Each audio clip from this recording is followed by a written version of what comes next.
up to put the 747-400 into a gentle climb to in excess of 2,300 feet wind level.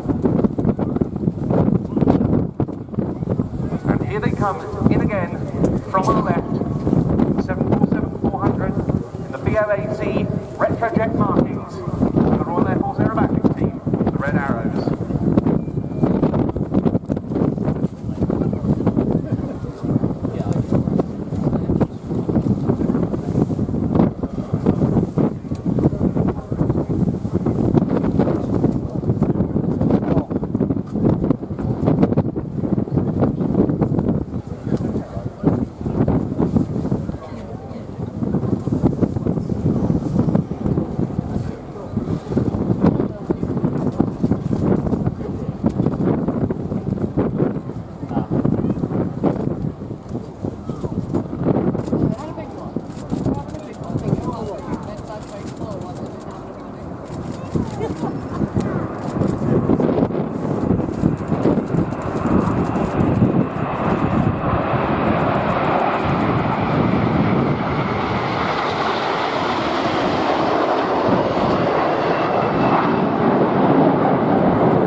That was the Royal International Air Tattoo salute to BA 100.